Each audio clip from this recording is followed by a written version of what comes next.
You got people like this around you. Country's full of them now. People walking around all day long, every minute of the day, worried about everything. Worried about the air, worried about the water, worried about the soil. Worried about insecticides, pesticides, food additives, carcinogens. Worried about radon gas, worried about asbestos. Worried about saving endangered species. Let me tell you about endangered species, all right? Saving endangered species is just one more arrogant attempt by humans to control nature. It's arrogant meddling. It's what got us in trouble in the first place. Doesn't anybody understand that? Interfering with nature. Over 90%, way over 90% of all the species that have ever lived on this planet, are gone. They're extinct. We didn't kill them all. They just disappeared. That's what nature does.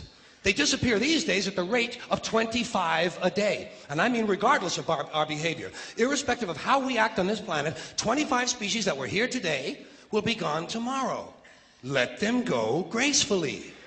Leave nature alone. Haven't we done enough? We're so self-important. So self-important. Everybody's going to save something now. Save the trees, save the bees, save the whales, save those snails. And the greatest arrogance of all, save the planet. What? Are these fucking people kidding me? Save the planet? We don't even know how to take care of ourselves yet. We haven't learned how to care for one another. We're gonna save the fucking planet? I'm getting tired of that shit. Tired of that shit. Tired. I'm tired of fucking Earth Day. I'm tired of these self-righteous environmentalists, these white bourgeois liberals who think the only thing wrong with this country is there aren't enough bicycle paths. People trying to make the world safe for their Volvos. Besides, environmentalists don't give a shit about the planet. They don't care about the planet. Not in the abstract, they don't. Not in the abstract, they don't. You know what they're interested in? A clean place to live. Their own habitat. They're worried that someday in the future they might be personally inconvenienced. Narrow, unenlightened self-interest doesn't impress me. Besides, there is nothing wrong with the planet. Nothing wrong with the planet. The planet is fine. The people are fucked. Difference. Difference. The planet is fine. Compared to the people, the planet is doing great. It's been here 4.5 billion years. Did you ever think about the arithmetic? Planet has been here 4.5 billion years. We've been here, what, 100,000? Maybe 200,000? And we've only been engaged in heavy industry for a little over 200 years. 200 years versus 4.5 billion. And we have the conceit to think that somehow we're a threat? That somehow we're going to put in jeopardy this beautiful little blue-green ball that's just a-floating around the sun? The planet has been through a lot worse than us. Been through all kinds of things worse than us. Been through earthquakes, volcanoes, plate tectonics, continental drift, solar flares, sunspots, magnetic storms, the magnetic reversal of the poles, hundreds of thousands of years of bombardment by comets and asteroids and meteors, worldwide floods, tidal waves, worldwide fires, erosion, cosmic rays, recurring ice ages, and we think some plastic bags and some aluminum cans are going to make a difference? The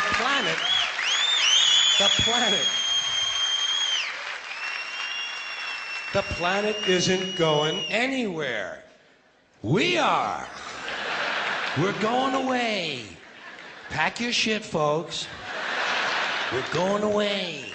And we won't leave much of a trace either. Thank God for that. Maybe a little styrofoam. Maybe. Little styrofoam. Planet will be here and we'll be long gone. Just another failed mutation. Just another closed-end biological mistake. An evolutionary cul-de-sac. The planet will shake us off like a bad case of fleas. A surface nuisance. You want to know how the planet's doing? Ask those people at Pompeii who are frozen into position from volcanic ash how the planet's doing. Want to know if the planet's all right? Ask those people in Mexico City or Armenia or 100 other places buried under thousands of tons of earthquake rubble if they feel like a threat to the planet this week. How about those people in Kilauea, Hawaii who build their homes right next to an active volcano and then wonder why they have lava in the living room? The planet will be here for a long, long, long time after we're gone, and it will heal itself, it will cleanse itself, because that's what it does. It's a self-correcting system. The air and the water will recover, the earth will be renewed, and if it's true that plastic is not degradable, well, the planet will simply incorporate plastic into a new paradigm, the earth plus plastic. The earth doesn't share our prejudice towards plastic. Plastic came out of the earth. The earth probably sees plastic as just another one of its children. Could be the only reason the earth allowed us to be spawned from it in the first place. It wanted plastic for itself. Didn't know how to make it. Needed us. Could be the answer to our age-old philosophical question, why are we here? Plastic. Assholes.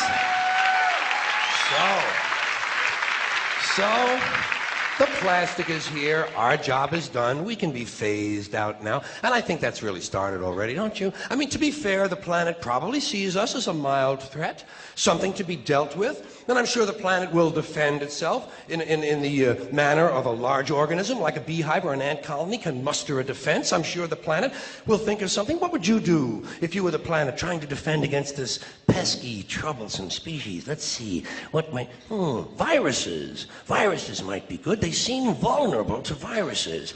And viruses are tricky, always mutating and forming new strains whenever a vaccine is developed. Perhaps this first virus could be one that compromises the immune system of these creatures. Perhaps a human immunodeficiency virus, making them vulnerable to all sorts of other diseases and infections that might come along. And maybe it could be spread sexually, making them a little reluctant to engage in the act of reproduction. Well, that's a poetic note. And it's a start. And I can dream, can't I?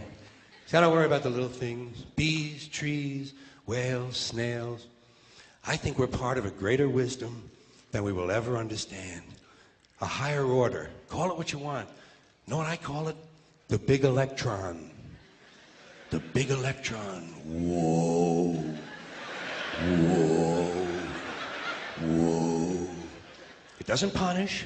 It doesn't reward. It doesn't judge at all. It just is. And so are we. For a little while. Thanks for being here with me for a little while tonight.